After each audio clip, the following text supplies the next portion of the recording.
사도행전 2장 36절에서 41절 우리 같이 합독합니다. 함께 읽습니다. 사도행전 2장 36절부터 41절입니다. 시작. 그런즉 이스라엘 온 집은 확실히 알지니 너희가 십자가에 못 박은 이 예수를 하나님이 주와 그리스도가 되게 하셨느니라 하니라. 그들이 이 말을 듣고 마음에 찔려 베드로와 다른 사도들에게 물어 이르되 형제들아 우리가 어찌할꼬 하거늘. 베드로가 이르되 너희가 회개하여 각각 예수 그리스도의 이름으로 세례를 받고 죄 사함을 받으라. 그리하면 성령의 선물을 받으리니 이 약속은 너희와 너희 자녀와 모든 먼데 사람 곧 주 우리 하나님이 얼마든지 부르시는 자들에게 하신 것이라 하고 또 여러 말로 확증하며 권하여 이르되 너희가 이 패역한 세대에서 구원을 받으라 하니 그 말을 받은 사람들은 세례를 받음에 이날의 신도의 수가 3천이나 더하더라. 아멘. 얼마 전에 중앙 루터 교회를 섬기고 계시는 최주훈 목사님이라고 계신데 이분의 SNS에서 굉장히 인상 깊은 글을 읽었습니다. 제가 한번 소개해 드리겠습니다. 잘 한번 들어보십시오. 파선 사고가 잦은 해안가에 작은 인명 구조대가 생겼습니다.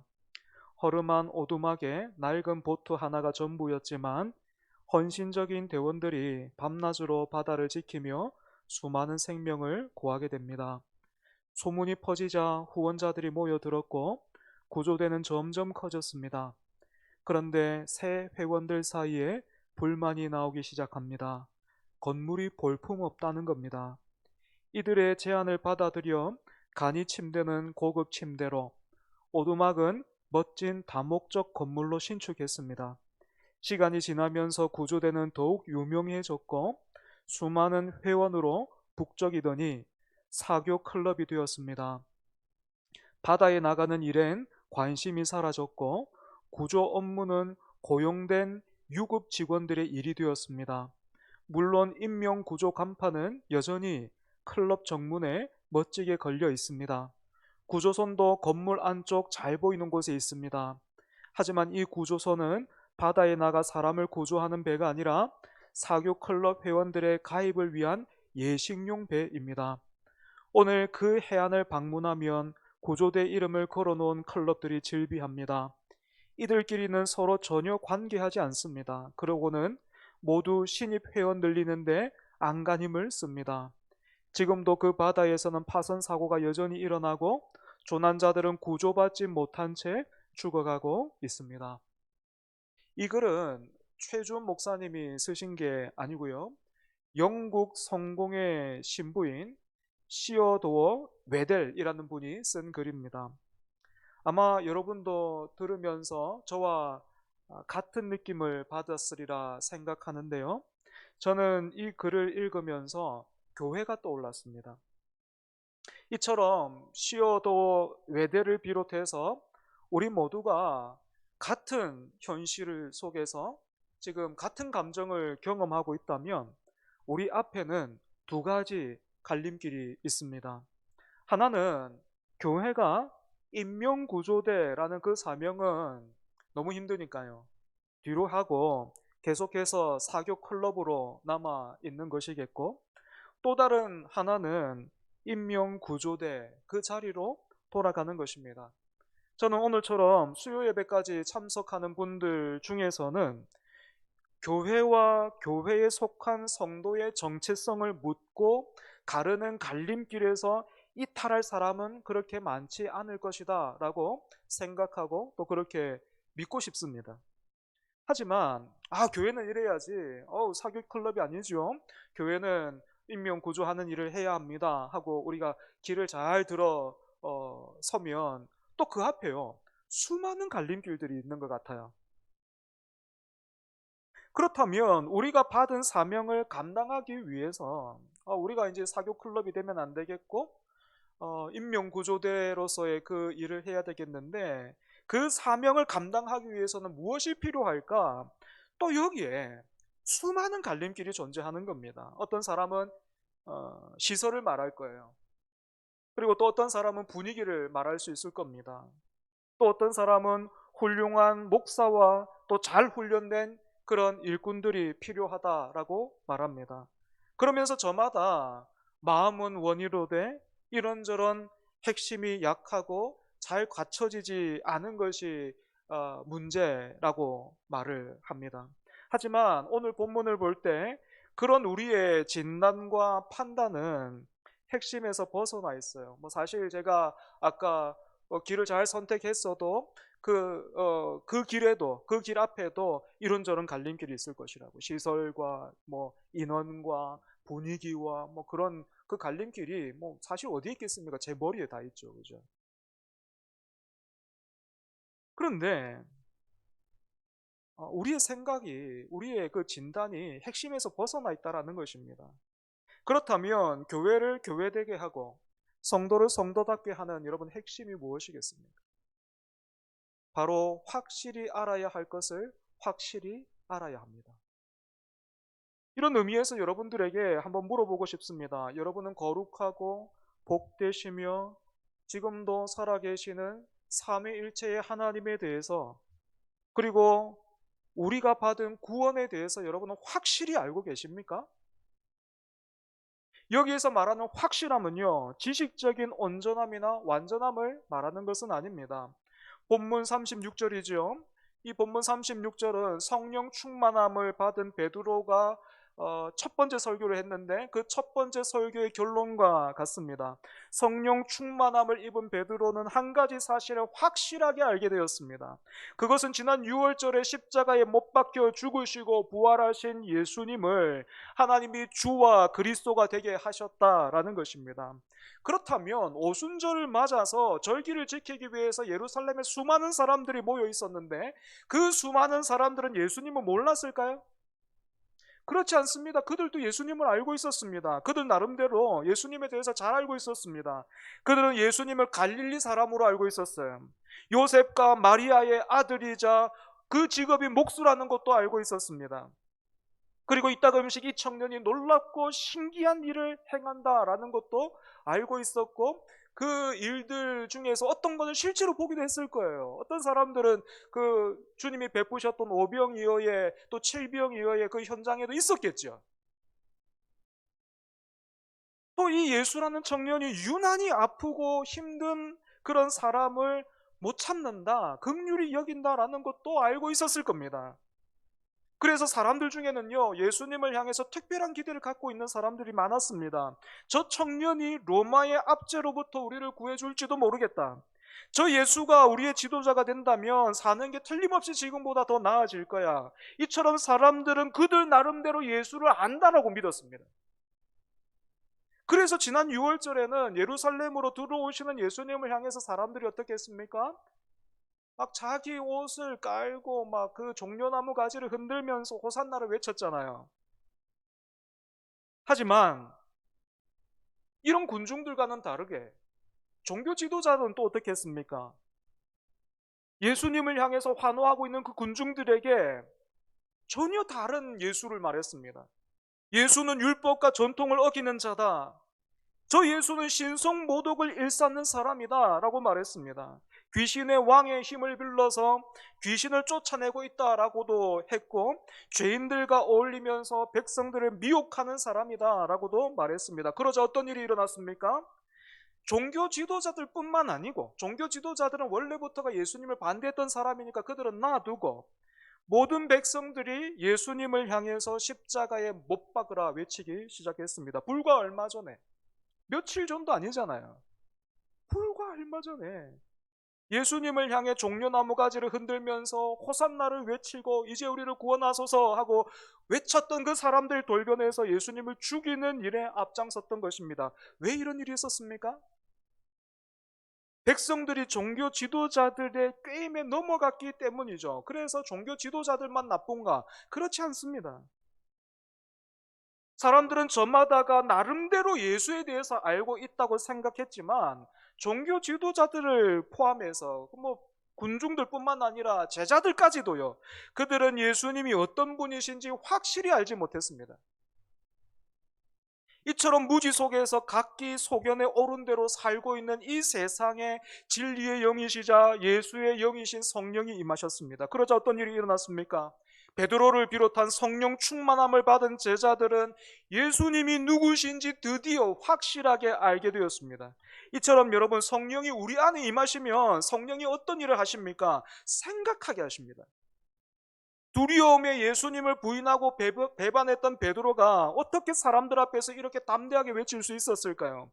베드로는 누구보다 예수님 곁에서 예수님과 함께 지냈던 사람이잖아요. 하지만 그렇게 예수님과 함께 지냈던 지난 삶이요, 성령이 임하시기 전까지는요, 베드로에게는 마치 자막이 없는 영화를 보고 있는 것과 같았습니다. 여러분, 외국 영화 보는데 자막 없어 보십시오. 어떻습니까? 보고 느끼는 바가 있기는 하죠. 전혀 뭐 이해가 안 되는 바는 아닐 겁니다. 느끼는 게 있어요. 하지만 내용을 온전히 이해할 수는 없는 거잖아요. 그런데 성령님이 오시자 그 예수님의 삶이, 그 삶의 자막이 깔리기 시작하는 거예요. 누구보다 예수님을 안다라고 자부했을 텐데 성령께서 그 구약 성경 하나님의 말씀을 통해서 그 예수님에 대해서 증언해 주기 시작하시는데, 베드로가 안다라고 여겼던 그분이 아닌 거예요. 그분과는 비교할 수 없는 것이죠. 그분이 참으로 우리 가운데 거하신 하나님이셨구나. 그분이 참으로 길과 진리와 생명 되시구나. 확실히 알게 된 것입니다. 뿐만 아니라 베드로의 설교에 사람들은 어떤 반응을 보였습니까? 마음의 찔림을 받았습니다. 이건요, 그냥 양심의 가책을 느꼈다 그 정도가 아닙니다. 대단한 두려움을 말하는 거예요. 큰 두려움과 절망 속에서 형제들아 우리가 어찌할꼬라고 물었습니다. 그냥 베드로에게 그럼 어떻게 하면 좋을까요? 그 정도가 아닙니다. 여러분, 다시 한번 본문 보시기 바랍니다. 사람들이 어떻게 했습니까? 37절, 그들이 이 말을 듣고 마음에 찔려 베드로와 다른 사도들에게 물어 이르되, 이 사람들이요 그냥 어떻게 하면 좋지, 그러면 이 일이 잘못되고 민망하게 됐네, 그게 아닙니다. 너무 두려운 거예요. 이걸 빨리 해결 안 하면 죽을 것 같은 거예요. 그냥 지옥문이 열려 있는 것 같은 거죠. 벼랑에 그냥 매달려 있는 것 같은 거예요. 그러니까 벼랑에 매달려 있는 사람이 누가 막 머리를 긁고 이렇게 하겠습니까? 살려주세요 이렇게 외치지 않겠습니까? 사람 없습니까? 살려주세요 외칠 거 아닙니까? 그것처럼 외쳤다는 거예요. 사도들을 보면서 어떻게 하면 좋겠습니까? 내가 정말 어떻게 하면 좋을까요? 가르쳐 주십시오 하고 사람들이 외치기 시작했습니다. 성령께서 사람들로 하여금 생각하게 하신 것입니다. 내가 그동안에는 확실히 알지 못했구나. 그런데 그러면서도 안다라고 생각했구나. 그거 충분하다고 생각했구나. 그래서 다른 사람들의 소리만 듣고 하나님의 그 아들을 향해서 다른 사람이 아니라 내가 십자가에 못 박으라고 외쳤구나. 그런데 그분이 부활하셨네. 그리고 그분이 지금은 하나님 보좌 우편에서 다스리고 계시는구나. 이제야 내가 예수님이 누군지, 그리고 내가 무슨 일을 했는지 확실하게 알게 됐는데 나에게는 길이 없구나. 이거 어떻게 해야 될까? 했던 것입니다. 여러분, 이처럼 복음은 이 악한 세대에서 우리를 건집니다. 여러분, 이 악한 세대의 특징이 무엇입니까? 뭐 악하다고 해서 뭐 이렇게 딱 보면 그냥 막 어둡기만 하고 막 딱 보면은 피를 흘릴 것만 같고 그렇지가 않잖아요. 그죠? 이 악한 세대의 특징이 무엇입니까? 사람들로 하여금 확실히 알아야 할 것을 생각하지 못하게 만든다라는 것입니다. 세상은 성경이 말하는 진리는 어렵기만 하고 당장에 필요하지 않다. 당장에 필요한 건 돈이고 명예고 쾌락이다. 다 먹고 살자고 하는 거니까 먹고 사는 일에 집중하라라고 그렇게 말해요. 그러면서 때때로 무료하지 않도록 어떻게 합니까? 연예인이나 정치인이나 아니면 스포츠나 그런 관련된 그런 가십거리를 툭툭 던져주는 거예요. 아니면 여러분 엉뚱한 유행을 만들어 버리기도 해요. 생각할 틈을 안 줍니다. 여러분 두쫑쿠라고 들어봤습니까? 두쫑쿠. 두바이 쫀득 쿠키를 줄인 말이 두쫑쿠입니다. 이게 언제부터인지는 모르겠는데, 언제 누가 뭐 시작했는지 모르겠는데, 이거 지금 엄청난 그 인기를 얻고 있습니다. 제가 실물은 못 봤어요. 실물은 못 봤는데 들어보니까 한 요만하다 그러더라고요. 요만하다 그러더라고요. 요만한데요. 이게 감사한 건지 뭔지 모르겠지만 진주하고 서울하고 물가가 다릅니다. 두쫑코 요거 한 알이 진주에서는 5,000원, 서울에서는 9,000원. 요거 한 개가. 근데 없어서 못 팔아요. 도대체 지금 뭐 하는 건지 모르겠어요. 이런 상황인데 또 얼마 전에 이런 일이 있다 그랬어요. 그 들었습니다. 그 두쫑코 사람들이 하도 두쫑코 하니까 참 어떤 마음 좋은 사람이 그 보육시설에 이 두쫑코를 한가득 사가지고 기부를 했다 그래요. 사람들이 두쫑코 하니까 얘네들 얼마나 먹고 싶고 또 궁금할까 이거 한번 먹어봐라 하면서 줬다 그래요.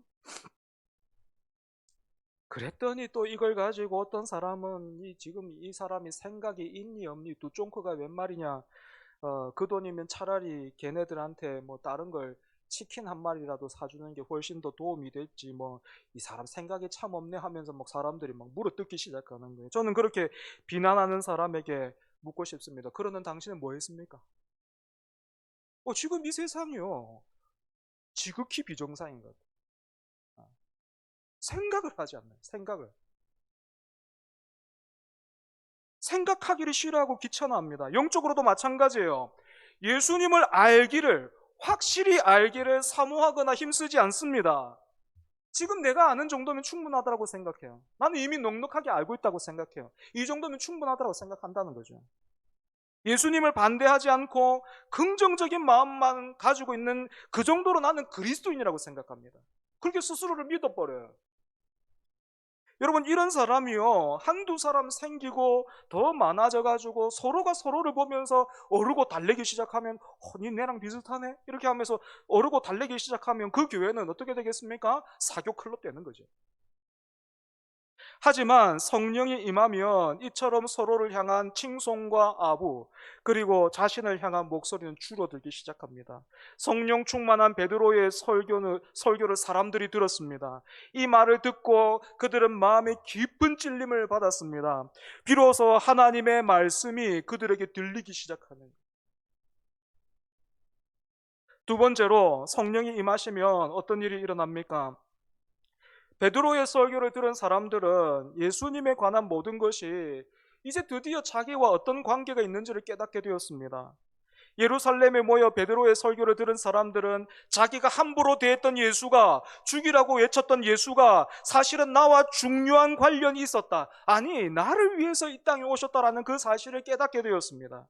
하지만 오늘날 어떤 사람들은 이렇게 말합니다. 오순절에 지금 오늘 본문에 모인 사람들 그리고 예수님을 향해서 십자가에 못 박으라고 외쳤던 그 사람들은 예수님의 죽으심에 분명한 책임이 있습니다. 그런데 나는 아니에요. 물론 그렇다고 해서 나는 완전하거나 온전한 사람은 아닙니다. 하지만 아무리 생각해봐도 나는 예수님이 나 대신 오셔서 십자가를 지셔야 할 만큼 그렇게 나쁜 일을 한 적은 없어요.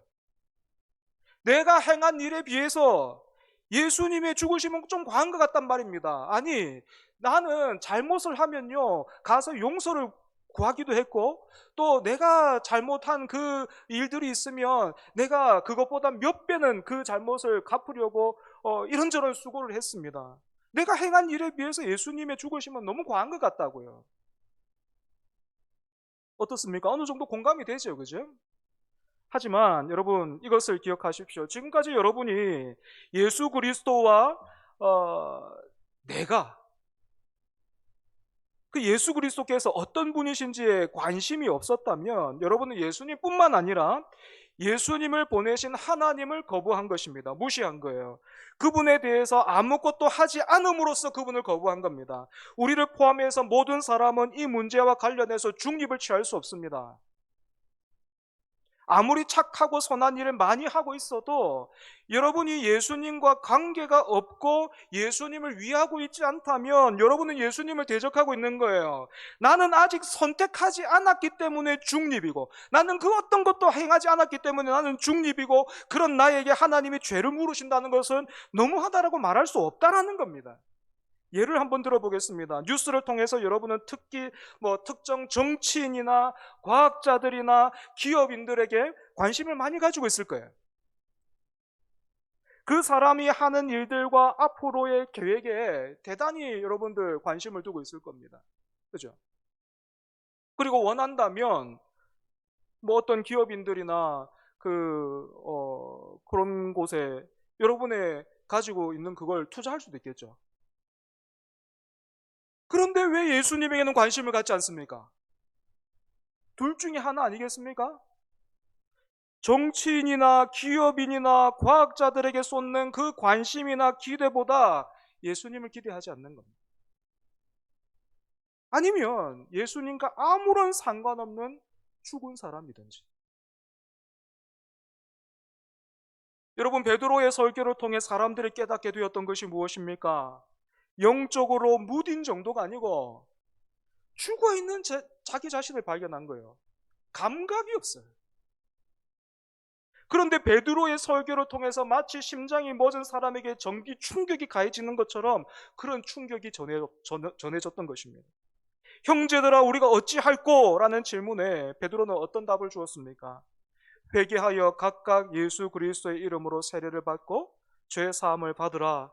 그리하면 성령의 선물을 받으리니. 성령의 선물을 받는다는 말은 성령을 선물로 받는다는 말입니다. 회개란 아무것도 숨김없이 솔직하게 고백하고 자신을 하나님의 자비하심과 사랑에 온전히 맡기는 것입니다.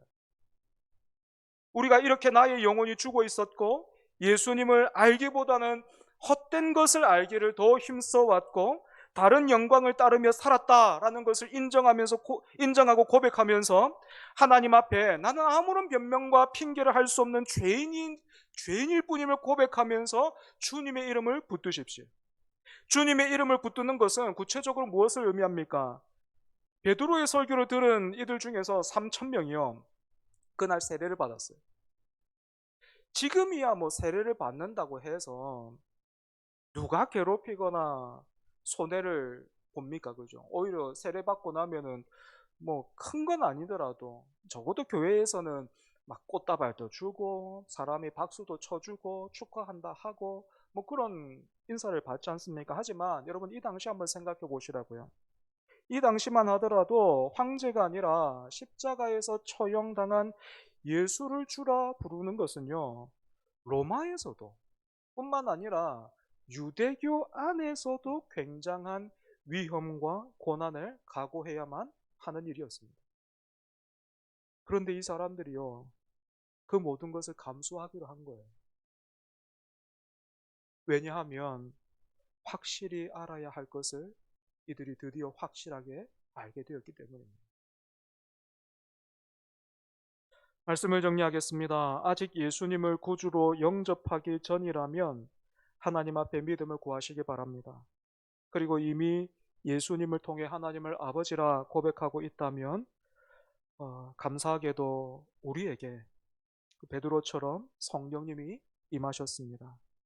그리고 성령님은 베드로를 비롯해서 베드로의 설교를 듣고 세례를 받은 3,000명에게 그렇게 하셨듯이 우리에게도 예수님이 누구신지 확실히 알게 해주고자 하십니다. 이제 우리가 선택해야 합니다. 사교 클럽에 머물러 있을 것인가? 인명 구조대로 돌아갈 것인가? 확실히 알았다면 이제 담대히 주님의 이름을 붙들고 우리가 세례받은 그 고백 위에 서야 합니다. 비용을 치르더라도 위험이 따르더라도 우리가 확실히 아는 그분을 위해서 살아가야만 하는 거죠. 확실히 안다면 그렇게 살 수밖에는 없을 겁니다. 사도행전에 나오는 그 사도들의 삶이 그것을 증거하고 있고 신약 성경에 나오는 그 사도들의 편지와 그 초대교회 성도들의 삶이 그것을 증거하고 있습니다. 오늘 이 자리에 우리 모두 다시 한번 고백하면 좋겠습니다. 예수는 주님이시고 그리스도이십니다. 이 고백 위에 굳건히 서서 여전히 바다에서 죽어가는 영혼들을 구하는 인명구조대로 살아가기를 주님의 이름으로 축복합니다. 우리 찬송하겠습니다. 찬송가 276장입니다.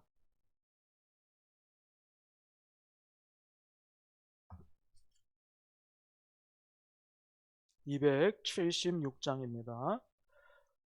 아버지여 이 죄인을 용납하여 주시고 예수님의 이름으로 구원하여 주소서. 아버지를 떠나 산지 벌써 오래되었고 험한 길에 고난 몸이 이제 돌아옵니다.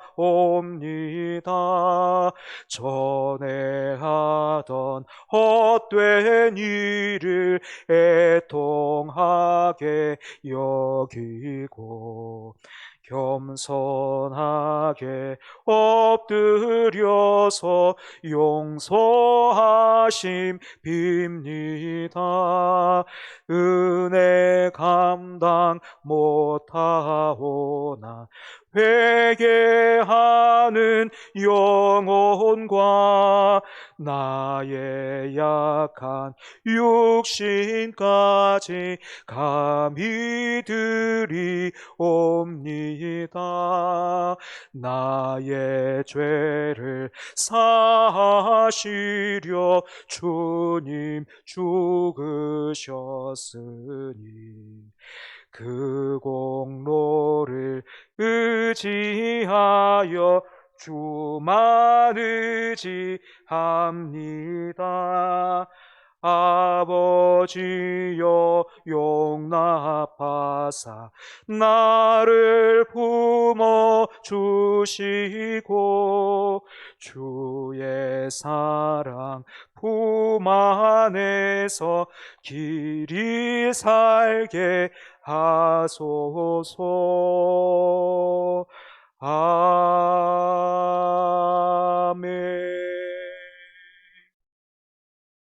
이 시간 함께 우리 말씀 기억하면서 기도하겠습니다.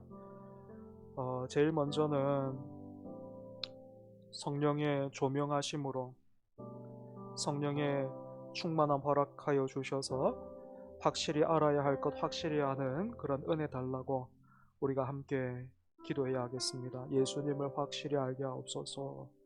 예수님이 주가 되시고 그리스도가 되심을 확실히 아는 우리 되게 하옵소서. 우리가 예수님을 안다가 착각하거나 지식적인 만족에 머물러 있지 않게 하소서.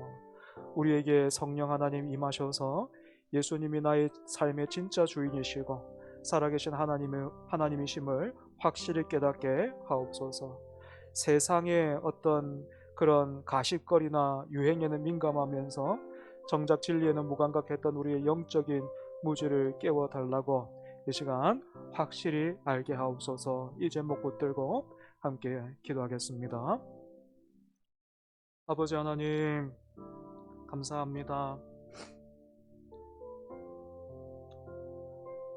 오순절에 사람들 많이 모여 있었는데 거기서 성령 충만한 베드로가 하나님의 말씀을 전했던 것처럼 하나님 오늘 이 예배 시간을 통하여서 하나님의 말씀을 함께 나누고 또한 그 말씀에서 아버지 기도의 제목을 우리가 함께 발견하고 붙들게 하여 주시니 하나님 감사합니다.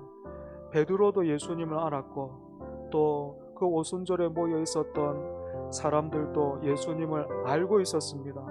하지만 성령이 임하시자 성령이 베드로에게 임하시자 베드로가 확실히 알게 되었습니다. 그리고 또 그렇게 확실히 알게 된 것을 사람들에게 확실히 알지니라고 전하며 도전했습니다. 하나님 우리가 그 오순절에 모여 있었던 사람들과 같이 하나님 예수님 이미 알고 있다고 내가 아는 것으로 충분하다고, 이 정도면 넉넉하다 하면서 하나님 그렇게 머물러 있지는 않았습니까? 그렇게 뭔가를 하기는 하지만, 그렇게 절기를 지키고 있지만, 제물도 드리고 있지만, 그것이 의무에 지나지 않고 또 그 의무가 곧바로 나의 의가 되어서 하나님은 계시지 않고 예수님도 없는 그런 하나님 삶을 살고, 또 그런 삶을 우리가 만족하면서 하나님 그렇게 살아오지 않았습니까? 아버지, 확실히 알아야 할 것 확실히 알게 하여 주옵소서. 한 번밖에 없는 이 땅의 삶에서 예수 그리스도 모르면, 예수 그리스도 확실히 알지 못하면 이 땅에서 뭔가를 얻고 뭔가를 이루고 많이 쌓아도 그거 다 헛것일 뿐입니다. 하나님 확실히 알게 하여 주옵소서. 예수 그리스도를 확실히 알지 않으면 이 땅에서 착한 일 아무리 많이 해도 그게 다 내 의가 되어서 헛것일 뿐입니다.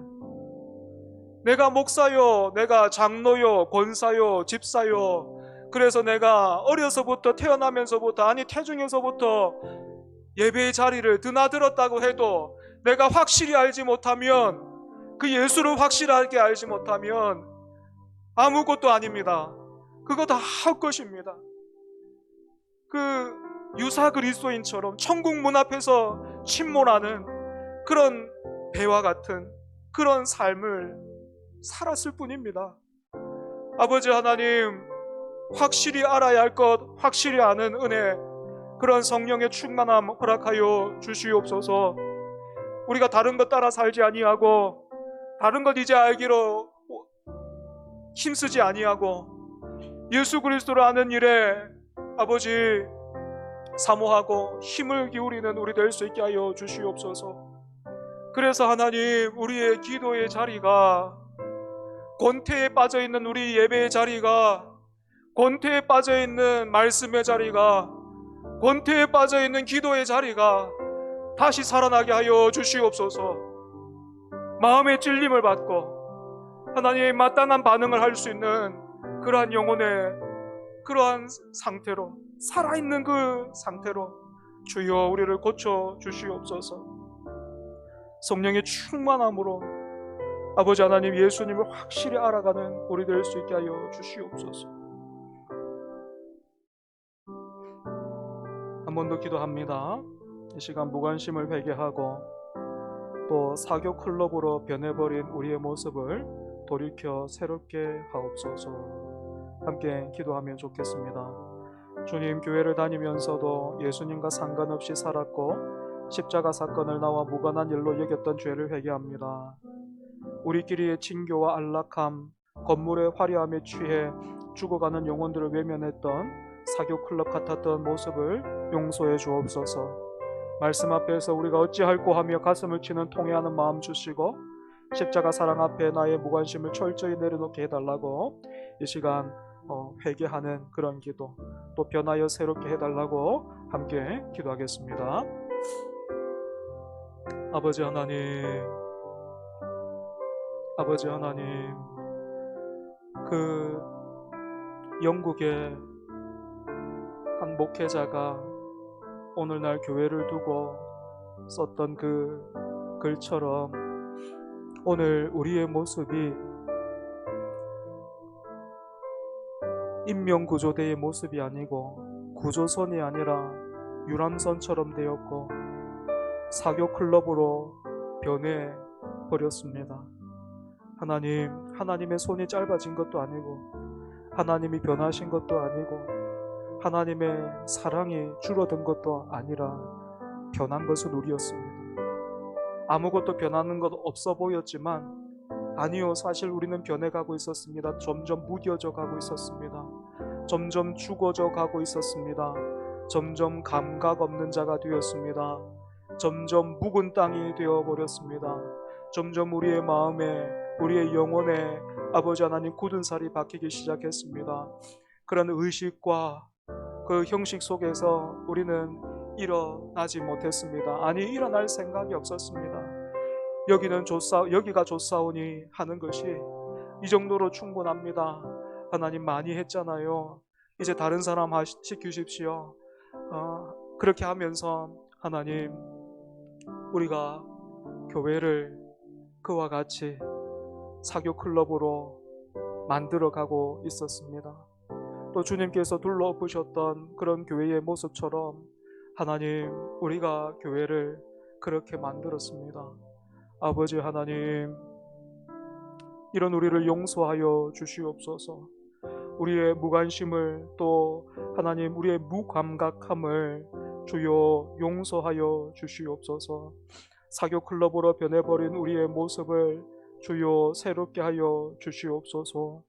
아버지 하나님, 예수 그리스도의 십자가, 그 예수 그리스도의 은혜와 공로를 더욱 붙들지 않았던 우리를 주여 용서하여 주시옵소서. 그리스도의 그 은혜가 아니라 다른 것에 취해 살았고, 또 다른 것을 말하기에 바빴던 우리, 다른 것을 생각하기에 바빴던 우리, 다른 것을 사모하며 살았던 우리 주여 용서하여 주옵소서. 하나님, 누구든지 그리스도 안에 있으면 새로운 피조물이라, 이전 것은 지나갔으니 변하여 새롭게 새 것이 되었도다 하신 그 말씀처럼 하나님, 우리가 그리스도 안에서 다시 한번 새로워지게 하여 주시옵소서. 하나님의 말씀 앞에서 우리가 어찌할꼬 하면서 하나님 가슴을 치며 통회하는 그러한 부드러운 마음, 살아있는 그 마음 아버지 허락하여 주시옵소서. 십자가가 이제 우리의 자랑이 되게 하여 주시고, 십자가가 우리의 영광이 되게 하여 주시고, 복이 되게 하여 주시옵소서. 아버지 하나님, 아버지 하나님, 우리를 건져 주시옵소서. 우리를 용서하여 주옵소서. 우리를 변하여 새롭게 하여 주시옵소서. 우리 마지막으로 한 번만 더 기도하죠. 사명을 감당하는 교회와 성도 되게 해달라고 이 시간 같이 기도하겠습니다. 이제 사교 클럽의 자리를 박차고 일어나서 죽어가는 영혼을 살리는 인명구조대의 자리로 돌아가게 하옵소서. 예수님의 이름을 붙드는 것이 손해와 위험을 감수하는 일이라 할지라도 담대히 믿음의 길을 걷게 하옵소서. 우리 교회가 화려한 간판이 아닌 실제로 바다에 나가 조난자를 건져 올리는 구원의 방주가 되게 해달라고 우리 교회와 그리고 또 내 자신과 가정을 위해서 함께 기도하고, 더불어서 내일부터 2박 3일 일정으로 우리 중고등부 친구들 수련회 다녀올 텐데요. 가고 오는 발걸음 하나님 지켜주시고, 또 하나님 만나는 정말 이 예루살렘에서 있었던 그 일처럼요, 그렇게 우리가 어찌할꼬 하며 하나님을 만나는 그런 시간 되게 해달라고 이 시간 함께 기도하겠습니다. 아버지 하나님, 우리가 변하여 새롭게 되게 하여 주시옵소서. 유람선이 아니라 하나님 구조선으로 다시 세워지게 하여 주시옵소서. 우리가 서로를 보며 또한 다른 노래를 부르는 것이 아니라 그 노아가 그 방주 위에 뚫린 그 창을 보면서 그렇게 그 시간을 견디고 또 나오자마자 하나님을 예배했던 것처럼 우리가 그와 같이 하나님을 바라보게 하여 주옵소서. 아버지, 예배가 살아나는 교회 되게 하여 주옵소서. 아버지, 말씀이 살아 역사하는 교회 되게 하여 주옵소서. 기도의 자리가 풍성해지는 그런 공동체 되게 하여 주옵소서. 주여, 함께 심고 함께 거두는 우리 될 수 있게 하여 주시옵소서. 우리를 향해 품으신 그 하나님의 뜻과 계획이 풍성히 성취되고 이루어지는 올 한 해 될 수 있도록 주여 은혜 다하여 주시옵소서. 아버지 하나님, 예수님의 이름을 붙드는 그것이 참 힘든 일이고 버거운 일이고 또 때로는 고민이 되는 일이라 한다 할지라도 확실히 알아야 할 것을 확실히 알면 하나님, 그 일에 우리의 그 방황이 또 머뭇거림이 훨씬 많이 줄어들 것 같습니다. 아니, 그 길을 기쁨과 감사함으로 찬양하며 갈 수 있을 것 같습니다. 주여, 그런 교회, 그런 성도 되게 하여 주옵소서. 그래서 하나님, 우리의 자랑이, 우리의 기쁨이, 우리의 영광이, 우리의 감사가 하나님 다른 것이 아니라 예수 그리스도가 되게 하여 주시옵소서. 구호가 아니라, 하나님 말씀이 구호가 되는 것이 아니라 예수님의 이름이 구호로 멈춰 있는 것이 아니라 예수님이 가르쳐 주신 그 기도가 주문으로 하나님 그렇게 머물러 있는 것이 아니라 정말로 살아서 일하는 그런 교회, 그런 성도들 주여 다 될 수 있게 하여 주시옵소서. 그래서 하나님, 우리 교회가 비록 아버지 하나님 번듯한 어떤 그런 구조선, 그런 항공모함 같은 그런 구조선은 아니라 한다 할지라도 넉넉히 영혼을 구원하는, 영혼을 섬기는 아버지 하나님 그런 공동체 될 수 있도록 주여 은혜 다하여 주옵소서. 아버지 하나님, 내일부터 2박 3일 동안 우리 중고등부 수련회 다녀오려고 합니다. 아버지, 가고 오는 발걸음 하나님께서 지켜주옵소서. 그리고 간절히 원하옵기는 하나님, 그 베드로의 설교를 들었던 그 사람들처럼 정말로 성령 충만함을 받아 하나님의 말씀이 들리게 하여 주시고, 하나님의 그 말씀을 통하여서 예수 그리스도를 깊이 생각하게 하여 주시고, 우리가 어찌할꼬 하며 하나님의 그 은혜를 붙들고 예수 그리스도의 그 이름을 붙드는, 하나님을 그렇게 만나는 하나님 그러한 시간 될 수 있도록 주여 함께하여 주시옵소서.